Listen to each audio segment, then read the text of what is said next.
16 श्राद्ध के 16 दिन पूरे हो। श्राद्ध पूरा हो रहा है, अमावस्या का दिन है, शाम का समय। जो जैसे अशोकनगर है, गुना है, शिवपुरी है, सीहोर है, भोपाल है, या आसपास के जितने गांव हैं, शहर हैं, इनके पास में जो नदी होती है, जो तालाब होता है, जो कुआं होता है, जो बावड़ी होती है, सारे पितर एकम से लेकर अमावस्या तक जितने भी पितर होते हैं, चाहे जिसके घर के हों, प्रत्येक घर के पितर नदी, तालाब, बावड़ी, कुएं के पास इकट्ठे होते हैं। क्योंकि पितर 16 दिन भोजन ग्रहण करने के बाद अमावस्या के दिन पानी पीने के लिए गांव की बावड़ी, तालाब, कुआं, नदी पर जाते हैं और वहां पानी का आचमन कर कर हाथ में जल लेते हैं। आर्यमा स्वामी कहते हैं कि जिसने आपको भोजन कराया है, जिसने आपको आमंत्रित करा है, जिसने आपको बुलाकर सम्मान दिया है, आप अपने पुण्य उनके खाते में दीजिए।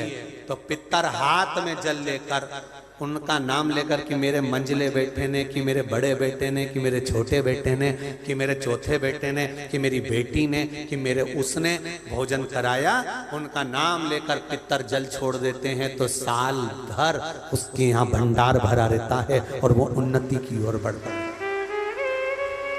इसलिए सनातन हिंदू धर्म में नियम है कि 16 श्राद्ध के 16 दिन पूरे हो और अमावस्या का दिन हो। आपने ब्राह्मण को भोजन कराया ना कराया, आपने पिंडदान करा ना करा, आपने तर्पण करा कि न करा, आपने किसी को एक अंश भी किसी को दिया कि नहीं दिया, आपने गाय को रोटी दी कि नहीं दी, आपने कौवे को कागल दिया कि नहीं दिया, आपने स्वान को भोजन दिया कि नहीं दिया। पर एक काम जरूर करो कि अमावस्या के दिन शाम के समय तुम्हारे नगर में, मोहल्ले में, गांव में, खेड़े में जो नदी हो या तालाब हो या बावड़ी हो या कुआं हो, कोई भी एक जगह पर जाकर एक घी का दीप अवश्य लगाना चाहिए अपने पूर्वजों के नाम से। तो पूर्वजों को वो जो दिया की रोशनी होती है ना, वो दिए की रोशनी को पाकर पितर पूरी रात्रि भर भ्रमण, इसलिए कहते हैं ना दूसरे दिन देवी जी बैठने वाली रहती है, इसलिए कहते हैं अमावस्या की रात्रि बड़ी भारी होती है। क्यों कहते हैं? क्योंकि पितर सब इस मृत्यु लोक से चंद्रलोक होते हुए पितृलोक जाते हैं। तो जो दिया जलाता है उसके पूर्वजों को प्रकाश, रोशनी और राह मिलती है। तो उसकी जिंदगी में कितनी भी उलझन चल रही होती है, कितना भी काम अटक रहा होता है, कोर्ट में केस भी चल रहा होता है, या कितनी बड़ी भी बीमारी हो रही होती है, अगर वो अमावस्या के दिन शाम के समय दिया लगा देता है नदी के घाट पर या तालाब या बावड़ी या कुएं के घाट पर, तो उसकी जिंदगी में जितनी अटकलें आती हैं वो सारी समाप्त हो जाती हैं और रास्ता मिल जाता है। इसलिए अमावस्या के दिन का महत्व है। लगाइए आप। श्राद्ध पक्ष की अमावस्या के दिन शाम के समय दिया नदी, तालाब, बावड़ी या कुआं कहीं भी एक जगह पर जाकर अपने पूर्वजों का स्मरण कर कर सिर पे माताओं से निवेदन है पल्लू रखकर, जिससे पूर्वजों का आशीर्वाद बना रहे। और पुरुष वर्ग अगर साथ में जा रहे हों तो धोख लगाकर प्रणाम कर कर, झोली पसार कर प्रणाम करना कि मेरे पितर, जब दिया लगाओ तो झोली पसार कर प्रणाम करो, मेरे पितर मेरे घर में खूब भंडार भर कर जाना, ऐसी कृपा करना और उनको कहकर जाइए।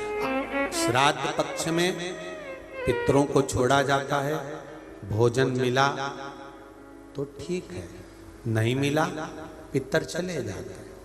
चंद्रलोक से पितृलोक के बीच में एक पितृलोक का सीढ़ी पड़ती है, जीना, सड़ा सीढ़ी, जिसपे पितर चढ़ के पितृलोक जाता है। उस सीढ़ी पर कौन रुकता है? उस सीढ़ी पर पितृलोक में जाते समय कौन रुकता है? तर्पण शिव महापुराण की कथा कर रही है कि पंचमी का श्राद्ध था, पितर आए पर आपके यहां पर उनको भोजन नहीं मिला, वो पंचमी के दिन का श्राद्ध नहीं जीम पाए, चले गए। पितृलोक की सीढ़ी पर जाकर बैठ जाते हैं। अंदर जो पितर जाते हैं वो पितर जब अंदर जाते हैं, जाने के बाद बात करते करते जाते हैं कि हमारे बेटे ने हमको खीर खिलाई, हमको पूड़ी खिलाई, और उनके मुख से जो राल टपकती है, तो जो पितर भूखे रह जाते हैं वो पूरा साल उनकी राल को चाटते हैं और बद्दुआ देते हैं कि हमारे बेटे 5-5, 4-4, 3-3, 2-2 इतने बेटे और हमको भूखा छोड़ दिया। तो वो बद्दुआ देते हैं, जिसके कारणवश पितृदोष होता है। और फिर ब्राह्मण देवता कहते हैं कि ये पितृदोष हो गया। पितृदोष क्यों हुआ? क्योंकि वो भूखे रहे। इसीलिए तो ये तर्पण शिव महापुराण की कथा के बाद जितने लोग कथा सुन रहे हैं, आप भोजन कराएं ना कराएं, पर आपके पूर्वजों के लिए, आपके पितरों के लिए, आपके आहूतों के लिए, आपके वासुकों के लिए, जो अधोगति में मर गए उनके लिए, कि ये जीव की गति हो जाए। जितने सुन रहे हैं, भूल से भी अगर ने भोजन नहीं कराया तो उनको गति प्राप्त हो, कैसे भी उनको मिल जाए। से विनय भी करेंगे, निवेदन भी करेंगे, और आपसे कहेंगे कि 2 चावल का दाना आप अपने पूर्वजों के, पितरों के स्थान का स्मरण कर कर, या परिंदा या मटके का स्मरण कर कर छत पर डाल दे, उसका स्मरण रहे, मिले उसका धन आपसे भी है।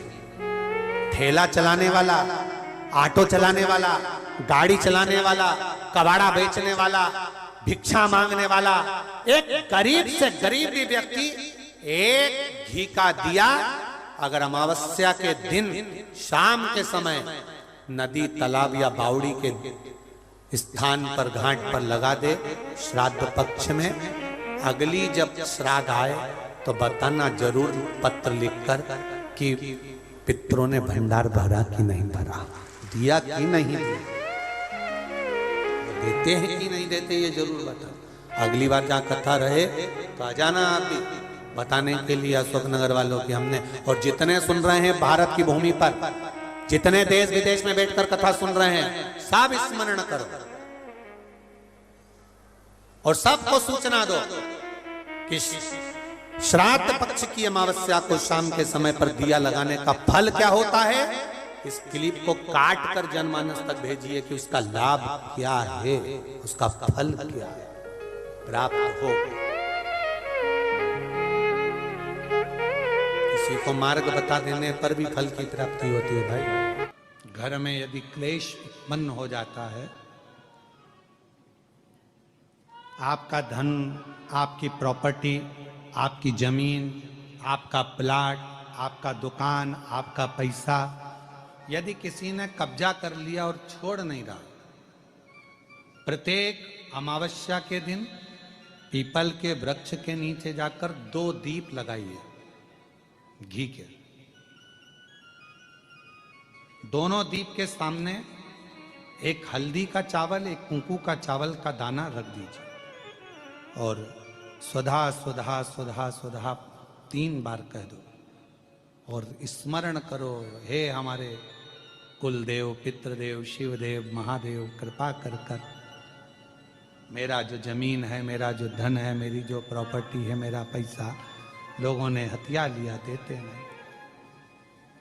अपना गोत्र बोलकर स्मरण कर कर बाबा मेरा धन मुझे वापिस ला कर दो। एक अमावस्या पर करो, फिर अगली अमावस्या करो, ऐसे 2-4 अमावस्या करोगे।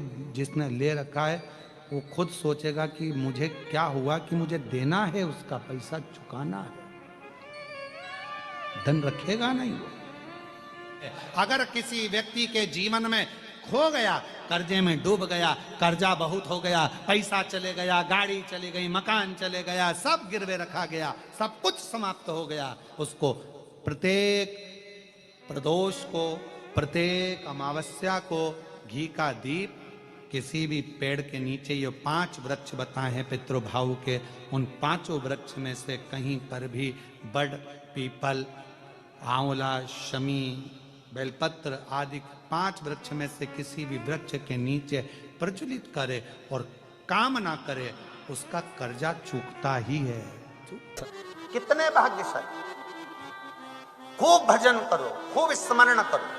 अमावस्या है, अमावस्या के दिन प्रदोष काल में, प्रदोष के समय पर, प्रदोष काल में शाम के समय पर जाकर किसी भी नदी, तालाब, बावड़ी, कुआं, कहीं ना कहीं जो आपके पास में हो, वहां पर एक घी का दिया, बत्ती का मुंह दक्षिण की ओर कर कर अवश्य जला कर जाना। सारे पितृदोष समाप्त हो जाएगा, सारा पितृदोष समाप्त। अमावस्या के दिन किसी भी जलाशय के पास में, नदी, तालाब, बावड़ी, कुआं, जो आपके शहर में, आपके गांव में, आपके नगर में हो, वहां जाकर लगा दे। अगर नदी, तालाब, बावड़ी, कुआं नहीं है तो पीपल का वृक्ष हो या बेलपत्री का वृक्ष हो या बट का वृक्ष हो, उसके नीचे लगा दो प्रदोष काल में। पर अमावस्या के दिन लगाएं जरूर। क्यों? क्योंकि अमावस्या के दिन पितृ शाम के समय प्रदोष काल में शंकर भगवान का नाम जाप कर कर नदी, तालाब, बावड़ी पर पानी पीने जाते हैं। वहां से जल का आचमन कर कर पितृ अपने लोक को चले जाते हैं प्रदोष काल के समय पर। इसलिए प्रदोष काल में जलाशय के पास में, बावड़ी, कुआं, नदी, तालाब के किनारे पर दिया लगाया जाता है दक्षिण की ओर मुख कर कर बत्ती का। तो पितृ आशीर्वाद देते हुए जाते हैं कि फलो फूलो, आगे बढ़ो, उन्नति करो, तरक्की करो। ये पितरों का आशीर्वाद रहता है, पितरों का वर रहता है। आप देंगे उसको मिलेगा। पितृदोष है, ये आपको कैसे मालूम पड़ेगा?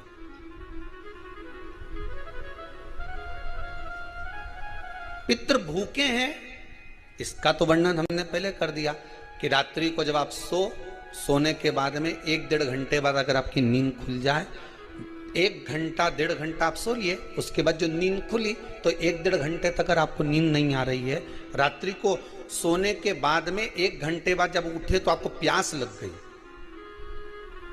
भूख लगने लगी, प्यास लगने लगी कि मेरे को पानी पीना पड़ेगा, घबराहट हो रही, पानी पीना पड़ेगा। 1-1.5 घंटे सोने के बाद अचानक नींद खुले और आपको प्यास लगे, समझ लेना आपके पितृ भूखे हैं और प्यास है।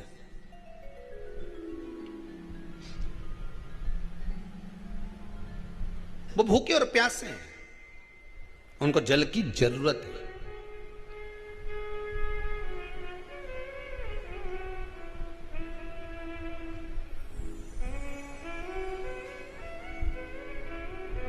किसी भी नदी में, सरोवर में, कुंड में, बावड़ी में, तालाब में, आप तीर्थ में जाकर जब स्नान करते हैं तो स्नान करने के बाद एक काम का नियम बना लो कि अपने हाथ की अंजलि में जल लेकर अपने पूर्वजों को देना।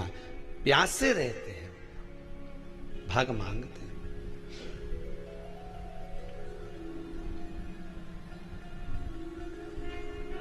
भाग प्राप्त करना। 3 वृक्ष पितरों के तुल्य हैं।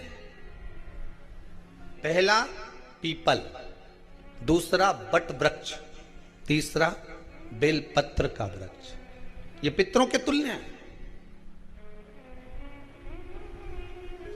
अगर आपको रात्रि में नींद नहीं आ रही है, ऐसा लगता है कि रात्रि को 1 घंटा 1.5 घंटा सोने के बाद कुछ गलत गलत विचार आने लगते हैं, नींद सुबह 3 बजे तक, 4 बजे तक नहीं आती, 4 बजे के बाद फिर नींद आती है, तो एक प्रैक्टिकल जरूर कर कर देखना। एक प्रैक्टिकल करने में क्या जाता है? प्रयास करने में क्या कुछ जाता है क्या? प्रैक्टिकल कर कर देखना कि कहीं सीवर वाला महाराज झूठ तो नहीं बोल रहा। तो प्रैक्टिकल करने में कुछ नहीं जाए। 1 लोटा पानी लो, उसमें थोड़ा सा कच्चा दूध डाल लीजिए, बेलपत्री का पेड़ या पीपल का पेड़ या बट का पेड़, इन पेड़ के नीचे ले जाकर उस दूध को दोपहर में सुबह 10 बजे से लेकर 12 बजे के बीच में ले जाकर चढ़ा दीजिए। रात्रि को फिर ना आपको प्यास लगेगी, ना भूख लगेगी, नींद एक बार लगी तो सुबह ही खुलेगी। प्रैक्टिकल करने में क्या जाता है? पानी डालने में तुम्हारा कुछ जाएगा? अरे बोलो तो सरी, हमें 10 रुपया का दूध जरूर उसमें, और तुम इतनी चतुर हो, इतना सारा दूध थोड़ी डालोगी, तो 2 चिल्ला डालोगे। कहाँ तुम इतना डालने वाली हो? है?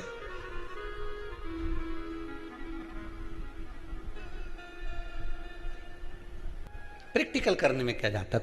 कुछ भी नहीं बिगड़ेगा। ये तो बस जल डालोगे तुम्हारा ही कुछ अच्छा हो सकता है, बाबा की कृपा है।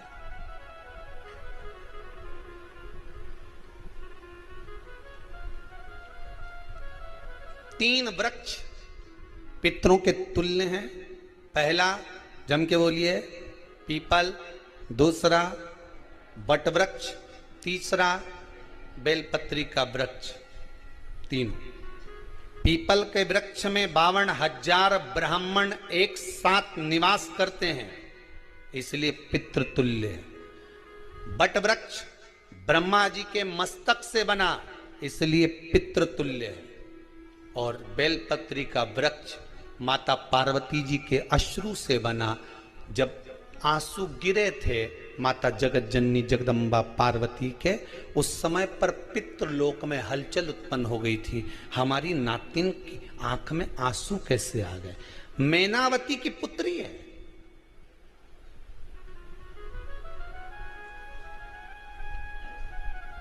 पितरों की नातिन, इसकी अश्रु कैसे गिर गए? पार्वती जी ने कहा, ये आंसू नहीं, मेरा पुण्य भाग प्रकट करती हूं बेलपत्री के रूप में। तो पितरों ने वर दिया था कि ये बेलपत्री का वृक्ष हमारा आशीर्वाद है, इसके नीचे अगर कोई दीप लगाता है, शिव को स्पर्श कर चढ़ाता है, उसके पितरों की शांति होगी। हम स्वयं उसको आशीर्वाद देने के लिए पधारेंगे। बेलपत्र का वृक्ष पितृतुल्य।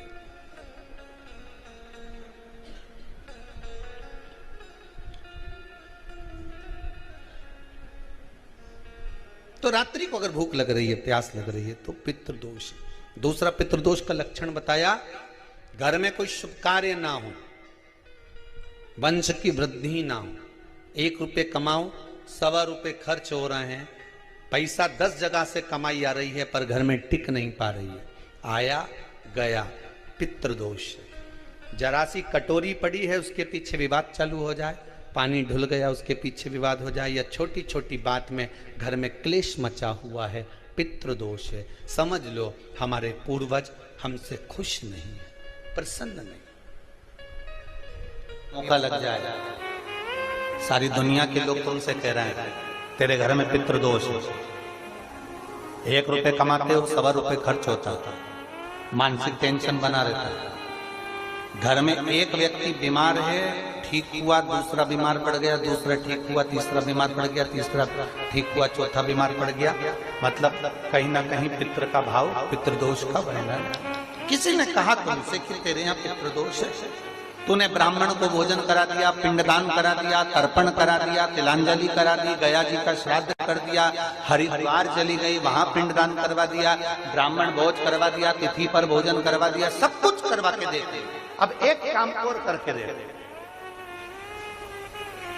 एक काम और करके देख लो।